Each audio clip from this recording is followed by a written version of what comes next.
Episode 19। ये देखकर कि रेयांश वाकई 5वें स्तर पर पहुंच गया था। नायक कुल के पूर्वज के चेहरे पर तो शांति थी, लेकिन उनके मन में बेहद खुशी थी। भीड़ में आराधना नायक की नजरें रेयांश ने देखी। आराधना की आंखों में स्वाभाविक रूप से जटिल भाव थे।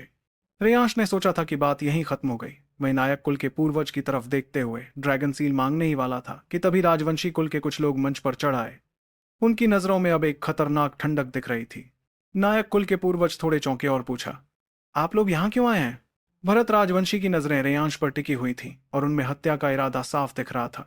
वो एक कदम आगे बढ़े और नायक कुल के पूर्वज से सम्मान के साथ बोले, नायक चाचा, मेरा इरादा नायक कुल के पारिवारिक समारोह में बाधा डालने का नहीं है, लेकिन एक बात है जो हमें इससे पूछनी होगी। जब उनकी नजर रेयांश के कान पर लगी बाली पर पड़ी तो रेयांश समझ गया कि मुसीबत आ गई है। अभी साक्षी ने हमला किया और साक्षी तलवार सामने आ गई। विकास राजवंशी ने पहले साक्षी तलवार देखी थी, इसलिए स्वाभाविक रूप से उसने इसका वर्णन किया होगा। राजवंशी कुल के ये तीनों लोग शायद जान गए हैं कि मैंने विकास राजवंशी को नपुंसक बनाया था। इस वक्त नायक कुल के पूर्वज ने भी उधर देखा। उनकी आंखों में उलझन थी। इस दौरान भरत राजवंशी ने ठंडी नजरों से रेयांश को देखते हुए कहा, साथियों, आधा महीना पहले मेरे छोटे बेटे पर जो आपदा आई, आप सभी को उसके बारे में कुछ पता होगा। हत्यारा इतना बेरहम था कि मैं उसे 1000 टुकड़ों में काटना चाहता हूं। विकास के बयान के अनुसार उस वक्त वह एक काली लोहे की तलवार का पीछा कर रहा था, लेकिन उसे पता नहीं था कि एक नकाबपोश व्यक्ति उसे छीनने की कोशिश करेगा और उसे इस हालत में पहुंचा देगा। और मैं ये कहना चाहता हूं कि अभी जिस काली तलवार ने इसे बचाया, वह बिल्कुल वैसी ही है जैसी मेरे बेटे ने बताई थी। लड़के, वह नकाबपोश व्यक्ति तुम ही हो ना? इतनी कम उम्र में इतना बेरहम दिल, तुम्हारा दिल तो सजा के लायक है। भरत राजवंशी के सवालों ने सभी की नजरें रेयांश पर टिका दी। विकास राजवंशी की बात तो कुलई नगर में सभी को पता थी, लेकिन राजवंशी कुल कुलई नगर का सबसे बड़ा परिवार था, इसलिए आम लोग सिर्फ धीमी आवाज में इसकी चर्चा कर सकते थे, लेकिन खुलकर कोई कुछ नहीं कह सकता था। हालांकि सभी जानते थे कि विकास राजवंशी नाम के उस अमीर लड़के की जिंदगी शायद बर्बाद हो चुकी थी। रेयांश ने मन में सोचा, अगर मुझे पकड़ लिया गया तो पूर्वज शायद राजवंशी और नायक कुल के बीच झगड़ा नहीं करना चाहेंगे। हो सकता है कि वे मुझे छोड़ दें। वैसे भी उनके पास कोई सबूत नहीं है, तो मैं साफ इनकार कर दूंगा। इसलिए उसने अपना सिर ऊंचा किया और ठंडी आवाज में कहा, मुझे बिल्कुल नहीं पता कि आप क्या कह रहे हैं। आपके छोटे बेटे के साथ जो भी हुआ उससे मेरा क्या लेना देना। और ये भी बताइए, इस दुनिया में हथियार तो बहुत मिलते जुलते होते हैं। आप कैसे तय कर सकते हैं कि मेरी ये तलवार वही है जो आपके बेटे के पास थी? ये देखकर कि रेयांश साफ इनकार कर रहा है, भरत राजवंशी को बहुत गुस्सा आया। उन्होंने ठंडे स्वर में कहा, दुनिया में हथियार तो बहुत हैं, लेकिन 70 सेंटीमीटर लंबी, पूरी तरह काली, 2 उंगली चौड़ी, बेकार लोहे की तलवार बहुत कम है। क्या तुम अभी भी बहस करना चाहते हो? रेयांश ने शांत स्वर में कहा, अभी आपने वह तलवार देखी है, इसलिए अब स्वाभाविक रूप से आप उसका वर्णन कर सकते हैं। आप कुलई नगर के इतने प्रतिष्ठित व्यक्ति हैं, फिर भी मुझ जैसे छोटे व्यक्ति को फंसाने की कोशिश कर रहे हैं। ये कैसी बात है? उनकी बहस देखकर नायक कुल के पूर्वज ने सीधे कहा, रेयांश, क्या तुम मुझे विश्वास दिला सकते हो कि तुमने ये काम नहीं किया? रेयांश ने सिर हिलाया और कहा, सच में नहीं किया। मुझे आज तक नहीं पता कि उनके छोटे बेटे के साथ क्या हुआ। शायद किसी ने उसके हाथ पैर तोड़ दिए या फिर उसके शरीर की आध्यात्मिक शक्ति नष्ट कर दी। नायक कुल के पूर्वज के सामने झूठ बोलने के लिए भी एक खास हिम्मत चाहिए थी। अभी अभी रेयांश ने अच्छा प्रदर्शन किया था। नायक कुल के पूर्वज प्रतिभाओं से प्यार करने वाले व्यक्ति थे। भले ही भरत राजवंशी यहाँ आ गए, लेकिन पूर्वज अपने हाथ में आए इस शिकार को राजवंशी कुल के हाथों मरवाना नहीं चाहते थे। इसीलिए उन्होंने पहले वह सवाल किया था। रेयांश ने भी उनकी सोच को समझ लिया था, इसीलिए उसने उनके सामने झूठ बोलने की हिम्मत की। रेयांश की पुष्टि पाकर नायक कुल के पूर्वज ने भरत राजवंशी से कहा, भरत बेटा, इस मामले को अभी भी जांचना होगा। हम जल्दबाजी में कोई फैसला नहीं ले सकते।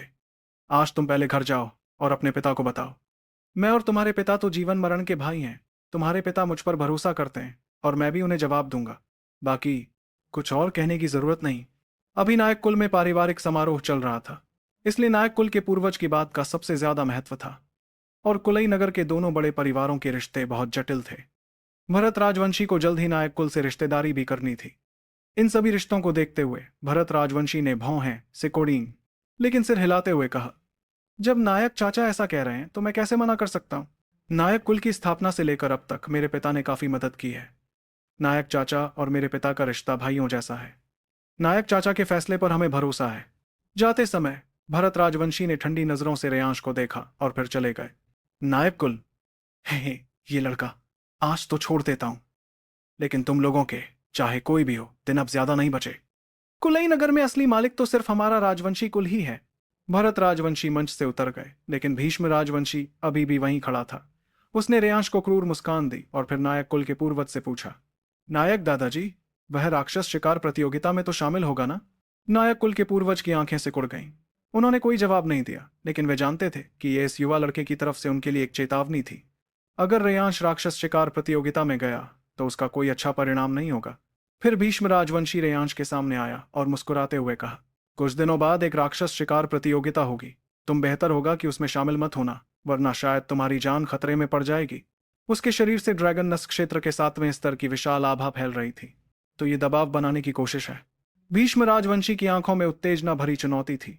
रेयांश ने ठंडी मुस्कान दी। वही जानता था कि अगला प्रतिद्वंद्वी शायद यही होगा।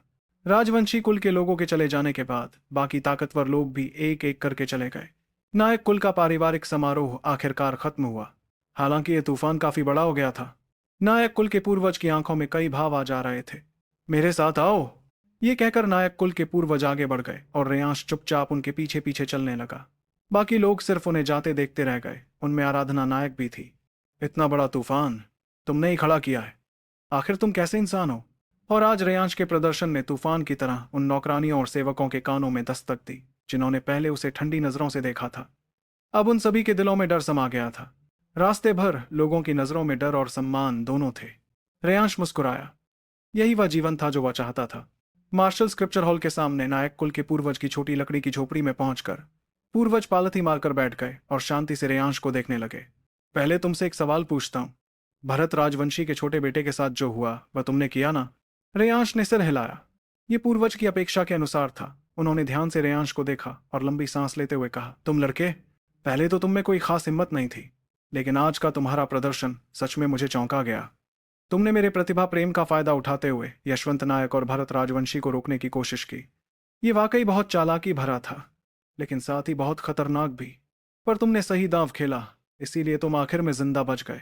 पूर्वज ने उसकी सोच को भांप लिया था। ये रेयांश के लिए कोई आश्चर्य की बात नहीं थी। वह सिर्फ कह सका, जान बचाने के लिए ये सब तो करना ही पड़ा। उम्मीद है नानाजी मुझसे नाराज नहीं होंगे।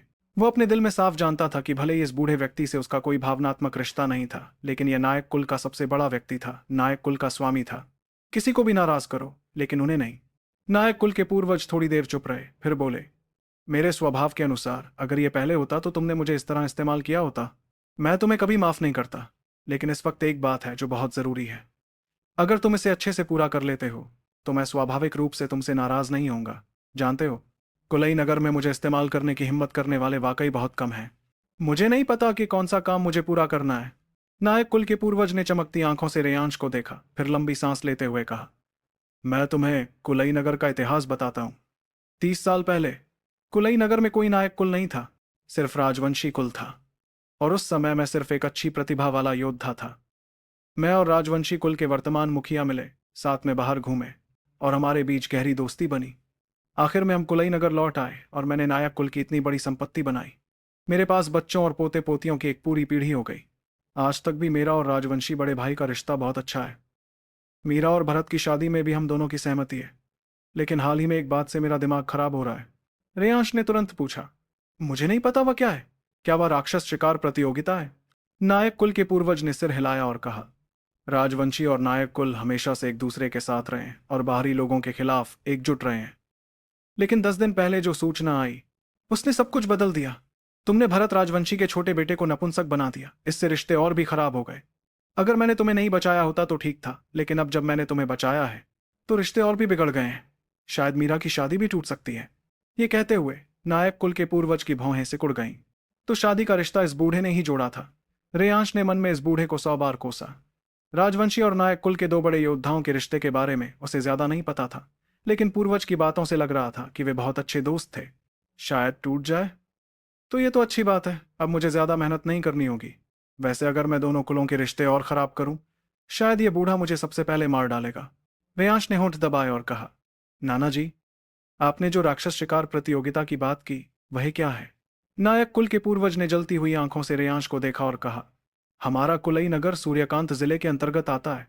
10 दिन पहले सूर्यकांत जिले के नगर प्रमुख के महल से जोशी परिवार ने संदेश भेजा कि राजवंशी और नायक कुल के युवाओं को महाअरण्य पर्वत में जाना होगा और राक्षस शिकार प्रतियोगिता में हिस्सा लेना होगा। दोनों कुलों के शिष्य जो सबसे ज्यादा और सबसे मजबूत राक्षसी मणि हासिल करेंगे उन्हें कुलई नगर का 20 साल का प्रबंधन अधिकार मिलेगा।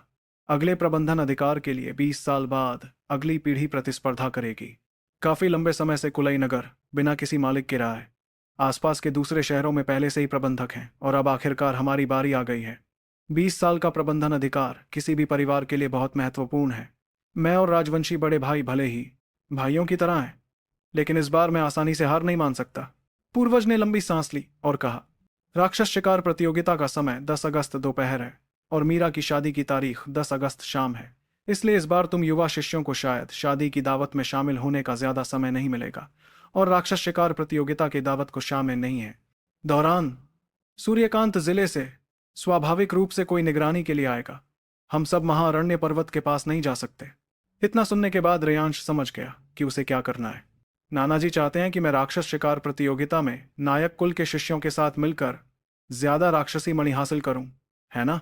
आगे क्या होगा स्टोरी में जानने के लिए सुनते रहिए इस स्टोरी को और चैनल को भी ज्वाइन कर ले। आगे के एपिसोड इसी चैनल पे आएंगे तो सब लोग इसे ज्वाइन कर लो।